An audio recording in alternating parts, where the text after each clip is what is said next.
Hello बच्चों, आप सभी का हमारे YouTube चैनल आइडियल देव क्लासेस में स्वागत है। बच्चों, आज हम आपके लिए एट गेट अभ्यास पुस्तिका विशेष विज्ञान लेके आए हैं जो कक्षा 8वीं के लिए।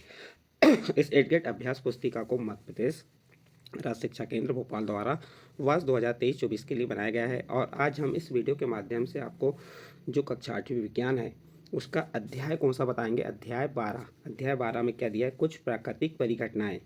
तो कुछ प्राकृतिक परिघटनाओं से संबंधित प्रश्नों के उत्तर बताएंगे। और बच्चों, आपको ये भी बता दें कि जो एट गेट अभ्यास पुस्तिका है इसी से आपकी वार्षिक परीक्षा में प्रश्नों के उत्तर पूछे जाएंगे। तो आपको तैयारी कैसे करना है, एट गेट अभ्यास पुस्तिका से ही तैयारी करना है। जो एट गेट अभ्यास पुस्तिका में विकल्प दिए हैं और लघु उत्तरीय, अति लघु उत्तरीय प्रश्न, दीर्घ उत्तरीय प्रश्न, इन प्रश्नों की तैयारी आप अच्छे से कीजिए जो आपकी परीक्षा के दृष्टिकोण से बहुत ही महत्वपूर्ण है। चलिए, अध्याय 12 कुछ प्राकृतिक परिघटनाएं, पाठ की पूर्व तैयारी। जब बारिश आती है तो सभी को बहुत अच्छा लगता है। उसके बाद जब वर्षा थम जाती है तो कभी कभी आकाश में इंद्रधनुष दिखता है। इसके साथ ही जो पानी जमीन पर आ गया वह अपना रास्ता बनाते हुए नदियों में आ जाता है। और कभी कभी अत्यधिक पानी आने के कारण बाढ़ आ जाती है, जिसको हम कहते हैं कि एक आपदा है। इसी प्रकार बारिश के पूर्व कभी कभी जोर से बादल गरजते हैं और बिजली चमकती है। यह बादलों के में आवेश के कारण होता है। वायु एवं जल की बूंदों की प्रबल गति के कारण जब आवेशों का संचालन होता है तो प्रकाश की चमकीली धारियां और ध्वनियां उत्पन्न होती हैं, जिसको हम विद्युत विसर्जन विसर्जन कहते हैं। इसी प्रकार पृथ्वी के अंदर विभिन्न भूगर्भीय प्रक्रियाओं के कारण पृथ्वी की आंतरिक बनावट में परिवर्तन होता है। फलस्वरूप पृथ्वी की सतह पर बहुत कम समय के लिए खलबली मच जाती है, जिसको भूकंप कहते हैं। इस प्रकार से बच्चों, आपदा क्या है आपको बताया हमने, विद्युत विसर्जन क्या है, भूकंप किसे कहते हैं, ये आपको हमने ये पाठ की पूर्व तैयारी में बताया। अब चलिए आगे क्या दिया है। तड़ित बिजली चमकना एवं भूकंप पृथ्वी की सतह पर बहुत बर्बादी कर देते हैं, जिससे जान या माल की हानि होती है। हम सभी को ऐसी आपदाओं से बचाव या राहत एवं पुनर्वास के बारे में जन जागृति करने में सहयोग करना चाहिए। बच्चों, आपने बारिश के मौसम में इंद्रधनुष देखा होगा, तो नीचे दिए गए बॉक्स में एक सुंदर सा रंगीन इंद्रधनुष का चित्र बनाइए। देखिए बच्चों, आपने बारिश के मौसम में इंद्रधनुष देखा होगा और जैसा इंद्रधनुष देखे हैं उसका आपको यहाँ पे क्या करना है, सुंदर सा एक रंगीन चित्र बनाना। तो इस प्रकार से आप सुंदर रंगीन चित्र बना देंगे। चलिए आगे देखते हैं क्या दिया। आगे दिए अति लघु उत्तरीय प्रश्न है। प्रश्न नंबर 1 क्या दिया है, नीचे दिए गए शब्दों का चयन कर रिक्त स्थान की पूर्ति कीजिए। देखिए नीचे यहाँ कुछ शब्द दिए जैसे रिएक्टर, भूकंप, विद्युतदर्शी, प्रतिकर्षित, तड़ित। इन शब्दों का चयन कर रिक्त स्थान भरना है। जैसे पहला प्रश्न क्या कह रहा है, सजाती आवेश एक दूसरे को खालिस्तान करते हैं, तो आप उत्तर बता देंगे प्रतिकर्षित करते हैं। सजाती आवेश एक दूसरे को क्या करते हैं, प्रतिकर्षित करते हैं। फिर सेकंड प्रश्न देखिए, तड़ित चालक किसी भवन को खालिस्तान से सुरक्षा प्रदान करता है। तड़ित चालक किसी भवन को तड़ित से सुरक्षा प्रदान करता है। तो इस प्रकार यहाँ से जो शब्द दिए हैं इसी में से आपको चुनकर यहाँ लिखना है, तो क्या आ जाएगा, तड़ित आ जाएगा। तो इसका सेकंड नंबर का आंसर तड़ित। थर्ड नंबर का प्रश्न क्या कह रहा है, पृथ्वी के अचानक कांपने अथवा थरथराने को खालिस्तान कहते हैं, तो आप उत्तर बता देंगे भूकंप। पृथ्वी के अचानक कांपने अथवा थरथराने को भूकंप कहते हैं। नेक्स्ट प्रश्न है, भूकंप की शक्ति के परिणाम को खालिस्तान पैमाने पर व्यक्त किया जाता है। यहाँ पर व्यक्त आएगा, व्यक्ति लिखा हुआ है, ये व्यक्ति नहीं है। क्या कह रहा है, भूकंप की शक्ति के परिमाण को खालिस्तान पैमाने पर व्यक्त किया जाता है, तो आप उत्तर बता देंगे रिएक्टर। नेक्स्ट अगला प्रश्न है, कोई वस्तु में आवेश है या नहीं इसकी पहचान के लिए खालिस्तान का उपयोग किया जाता है, तो आपका उत्तर में आ जाएगा विद्युतदर्शी। और ये सभी प्रश्नों के उत्तर कहाँ से मिलेंगे, जो आपको ये कुछ शब्द दिए हैं इन शब्दों में से आपको सही शब्द सही प्रश्न खालिस्तान में भरना था या रिक्त स्थान में की पूर्ति करना था। आपको प्रश्न नंबर 1 कंप्लीट होता है। इसके बाद सेकंड प्रश्न क्या कह रहा है, सही विकल्प के आगे सही का निशान लगाइए। इसका पहला प्रश्न, नीचे दिए गए शब्दों की सूची पर विचार कीजिए। अ नंबर सुनामी, ब नंबर भूस्खलन, स नंबर बाढ़ और द नंबर तड़ित।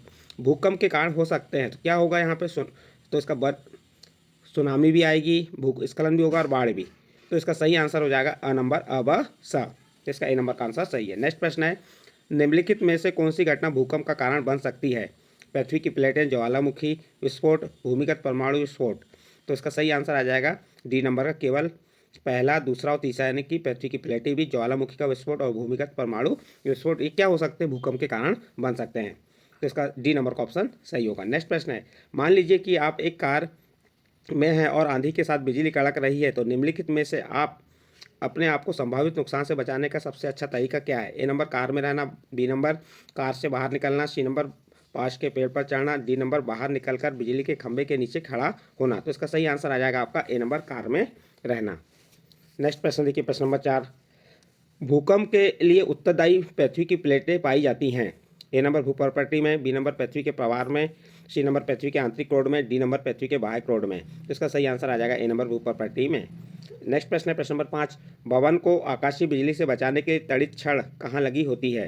तो इसका सही आंसर क्या होगा देखते हैं। ए नंबर इमारत के शीर्ष पर, बी नंबर इमारत के पीछे, सी नंबर इमारत के बीच में और डी नंबर इमारत के सामने। तो इसका सही आंसर आ जाएगा ए नंबर इमारत के शीर्ष पर। इस प्रकार से आपके जो विकल्प है और रिक्त स्थान कंप्लीट होते हैं। इसके बाद नेक्स्ट अति लघुत्तरीय प्रश्न आते हैं। इसका प्रश्न नंबर 1 क्या कह रहा है, भूकंप की शक्ति के परिमाण को किस पैमाने पर व्यक्त किया जाता है। कितने परिमाण का भूकंप अधिक विनाशकारी होता है। तो देखिए उत्तर में क्या बताएंगे, किसी भूकंप की शक्ति के परिमाण को रिक्टर पैमाने पर व्यक्त किया जाता है और अधिक विनाशकारी भूकंपों का रिक्टर पैमाने पर परिमाण 7 से अधिक होता है। इस प्रकार आपका प्रश्न नंबर 1 कंप्लीट होता है। इसके बाद इसी का सेकंड नंबर का प्रश्न देखिए, तड़ित से अपनी सुरक्षा के उपायों को लिखिए। तो देखिए तड़ित से सुरक्षा के उपाय क्या है। नंबर 1, गरज सुनते ही किसी सुरक्षित स्थान पर तुरंत पहुंचना चाहिए। नंबर 2, अंतिम गर्जन सुनने के बाद सुरक्षित स्थान से बाहर आने से पहले कुछ देर प्रतीक्षा करना चाहिए। इस प्रकार से आपका प्रश्न नंबर 2 का उत्तर आप लिख सकते हैं। नेक्स्ट प्रश्न है आपका प्रश्न नंबर 3, सर्दियों में स्वेटर उतारते समय चट चट की ध्वनि सुनाई देती है, समझाइए। क्या होता है देखते होंगे आप कि सर्दियों के समय जब अपनी स्वेटर को उतारते हैं तो चट चट की आवाज़ सुनाई देती है। क्यों देती है आपको सम बताना है यहाँ पे। तो उत्तर देखिए, सर्दियों में जब स्वेटर उतारते हैं तो हम हमारी त्वचा से रगड़ खाकर, क्या होता है सर्दियों में जब हम स्वेटर उतारते हैं तो वह हमारी त्वचा से, कौन स्वेटर हमारी त्वचा से रगड़ खाकर आवेशित हो जाता है। स्वेटर पर आवेश आने के कारण चट चट की आवाज़ सुनाई देती है तथा चिंगारी भी दिखाई देती है। वास्तव में यह एक तड़ित के समान एक परिघटना है। आपका प्रश्न नंबर 3 का उत्तर कंप्लीट। नेक्स्ट प्रश्न आता है आपका प्रश्न नंबर 4, भूकंपी क्षेत्र और भ्रंश क्षेत्र किसे कहते हैं।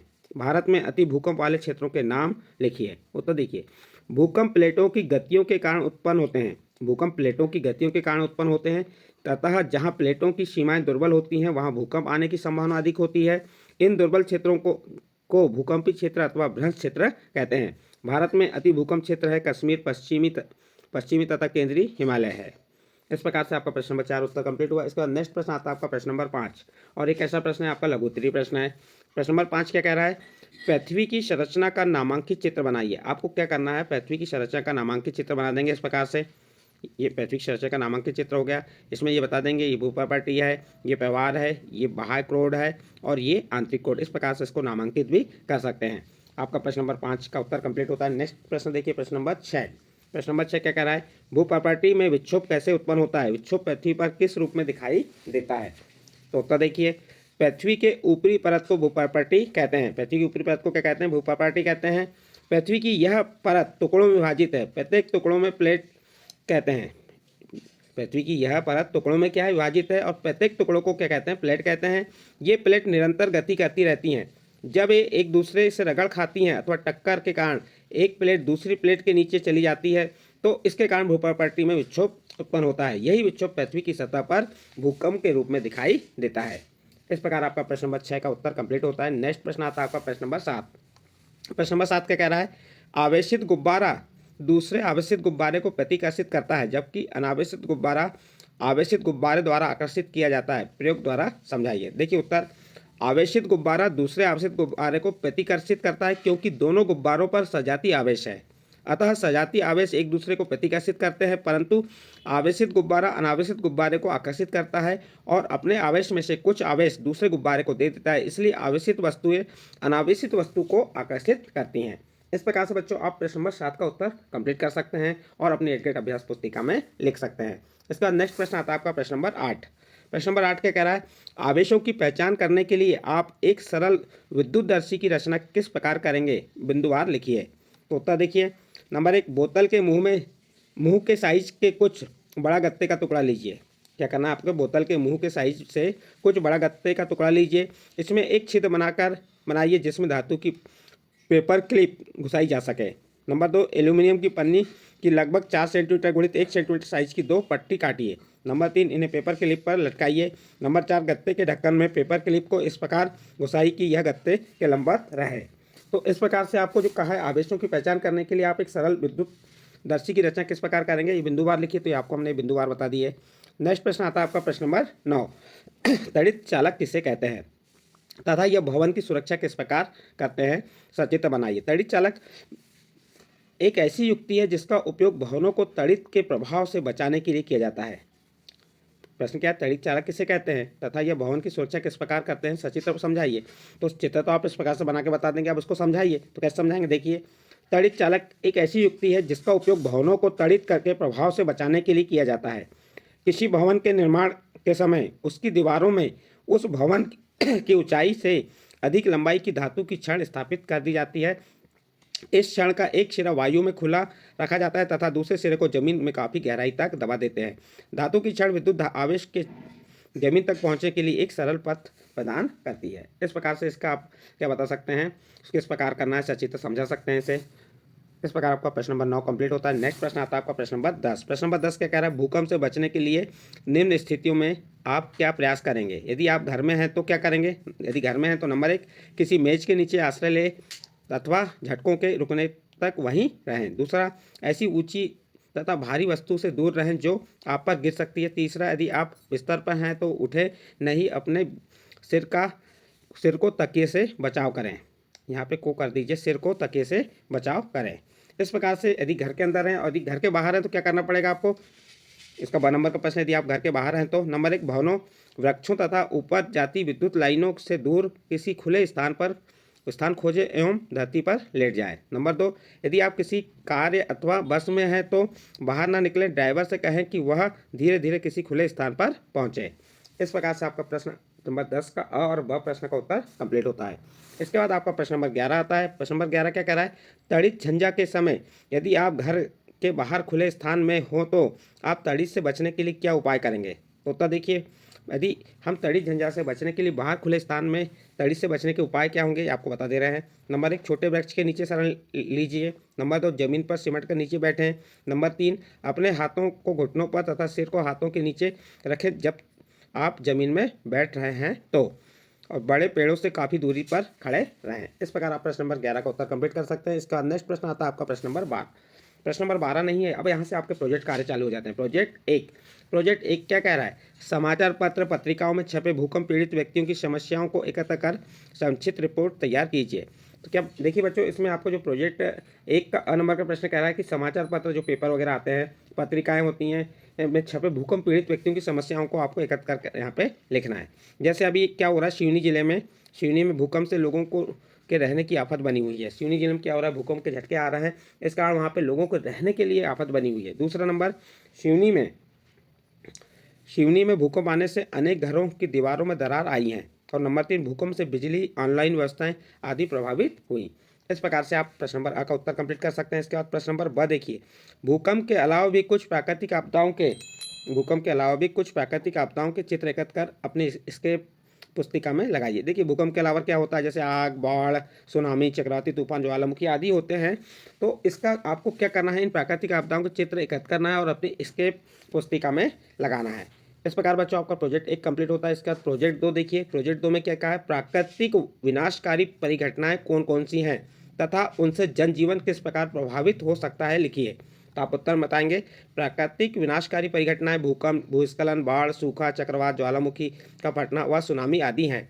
और प्राकृतिक विनाशकारी परिघटना के प्रभाव, तो इन घटनाओं से जनजीवन प्रभावित होता है, इन घटनाओं से जन धन की अपार हानि होती है, और अपने आधार पर भी आप जो प्रभाव होते हैं वह लिख सकते हैं। आपका प्रोजेक्ट 2 का अ नंबर का प्रश्न कंप्लीट होता है। इसके बाद ब नंबर का प्रश्न क्या कह रहा है, अपने आसपास के 10 घरों की सूची बनाइए जिनके भवनों पर तड़ित चालक का उपयोग किया। देखिए बच्चों, यहाँ पे क्या कह रहा है, आप अपने आसपास के 10 घरों की सूची बनाना है जहाँ जिनके भवनों पर तड़ित चालक का उपयोग किया गया है तथा तड़ित चालक का चित्र बनाकर अपनी इसके पुस्तिका में लगाई। तो आप इस प्रकार से तड़ित चालक का चित्र बना के अपने इसके पुस्तिका में लगा सकते हैं। और आपके आसपास के 10 घर देखना है जहाँ पे तड़ित चालक लगा है, उनके नाम आपको यहाँ पे बताना है। जैसे घरों के नाम जिनमें तड़ित चालक लगा है, तो हमने यहाँ पे बताया जो हमारे घर के आसपास जो तड़ित चालक जिनके यहाँ लगा है उनके नाम बताए यहाँ। जैसे मोहनदास चौरे के घर में, रामदास अग्रवाल के घर में, नरेंद्र डहरिया के घर में, रामेश्वर वर्मा के घर में, राजेंद्र प्रसाद के घर में, महेंद्र प्रताप सिंह के घर में। इस प्रकार से आप 10 नाम यहाँ पे लिख सकते हैं।